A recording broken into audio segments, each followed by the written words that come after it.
નમસ્કાર. મહાશિવરાત્રિ એટલે કે શિવ અને શક્તિની કૃપા મેળવવાનો એક અદ્ભુત અવસર. આ માત્ર એક તહેવાર નથી, પણ એક એવી રાત છે જે અપાર આધ્યાત્મિક સંભાવનાઓથી ભરેલી છે. તો ચાલો આજે એની પાછળનું વિજ્ઞાન સમજીએ. પણ મનમાં એક સવાલ તો આવે જ કે શું ખરેખર ફક્ત એક રાતની સાધના કોઈના જીવનમાં, કોઈની ઊર્જામાં આટલો મોટો ફેરફાર લાવી શકે છે?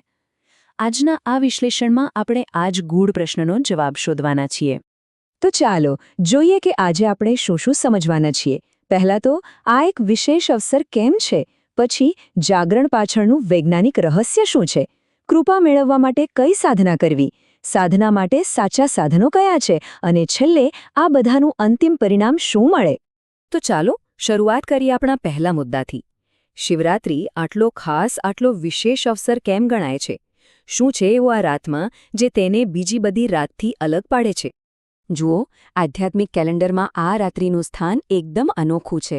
એવું કહેવાય છે કે આ રાત્રિ ભગવાન શિવને સૌથી વધુ પ્રિય છે.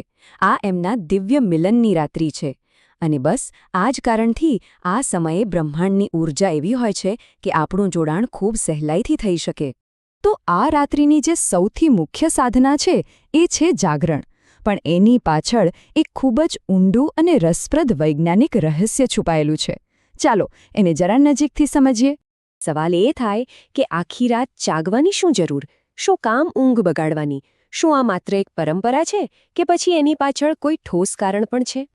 અને જુઓ, આ જ આખી વાતનો સાર છે. જાગરણનો મતલબ ખાલી આંખો ખુલ્લી રાખવી એટલો જ નથી. એનો સાચો હેતુ છે આપણી કરોડરજ્જુને સીધી રાખીને એક ખાસ પ્રકારની બ્રહ્માંડીય ઊર્જાને આપણા શરીરમાં ગ્રહણ કરવી. અને આ ખાસ બ્રહ્માંડીય ઊર્જા છે શું? તો વિજ્ઞાન એવું કહે છે કે મહાશિવરાત્રિની રાત્રે પૃથ્વીની જે કુદરતી ઊર્જા છે એનો પ્રવાહ ઉપરની તરફ વહેવા લાગે છે. આ એક અદ્ભુત કુદરતી ઘટના છે.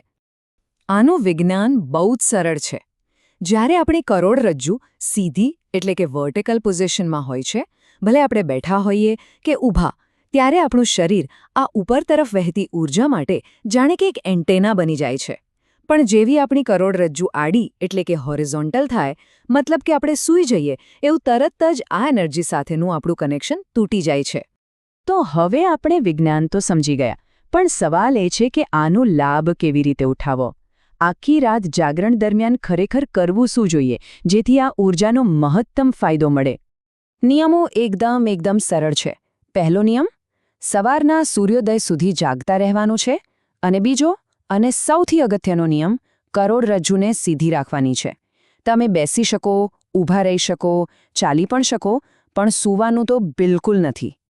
અને હા, એમાં પણ ખાસ કરીને રાત્રે 9 વાગ્યાથી લઈને સવારના 3 વાગ્યા સુધીનો જે સમય છે એ સૌથી વધુ શક્તિશાળી માનવામાં આવે છે. જો કોઈ કારણસર આખી રાત જાગવું શક્ય ન પણ હોય, તો પણ ઓછામાં ઓછું આ 6 કલાક દરમિયાન તો કરોડરજ્જુ સીધી રાખવાનો પ્રયત્ન જરૂર કરવો જોઈએ. આ સાંભળવામાં કદાચ થોડું અઘરું લાગે, પણ જો વિચાર કરીએ તો આ એક બહુ જ સરળ છતાં અત્યંત શક્તિશાળી સાધના છે. જેમ સ્ત્રોતમાં કહેવાયું છે કે એક રાત જાગવા માટે. જો આપણે એટલું પણ ન કરી શકીએ તો પછી આપણે કંઈ જ ન કરી શકીએ. વાત તો ખાલી એક રાતની જ છે. હવે વાત કરીએ સાધનાને વધારે ધારદાર બનાવવાની.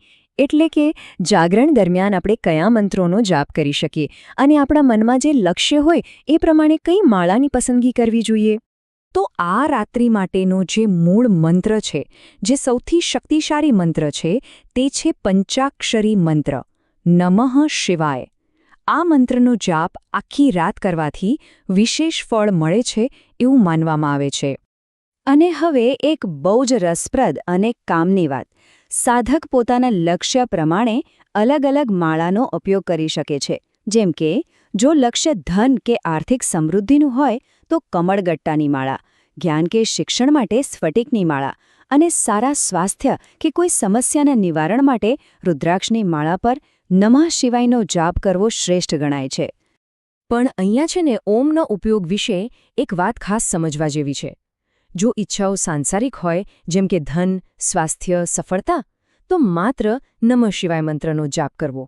એમાં ઓમ ઉમેરવાનું ટાળવું. ઓમનો પ્રયોગ ત્યારે જ કરવો જ્યારે એકમાત્ર લક્ષ્ય આધ્યાત્મિક મુક્તિ અને શિવતત્વમાં લીન થવાનું હોય.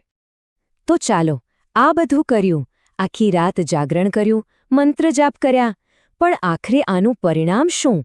આ એક રાત્રિના સમર્પણથી કેવા લાભ થઈ શકે છે? જુઓ, આ એક રાતની સાધનાના ફાયદા ખરેખર અનેક છે. સૌથી મોટો લાભ એ છે કે તે આપણા મંત્રોની શક્તિ અને ચેતનામાં વધારો કરે છે, અને આ જાગૃત મંત્ર પછી આપણી સાંસારિક અને આધ્યાત્મિક બંને પ્રકારની ઈચ્છાઓની પૂર્તિમાં મદદ કરે છે. એમ કહી શકાય કે આ શિવશક્તિની કૃપા મેળવવાનો એક સીધો અને સરળ રસ્તો ખોલી આપે છે.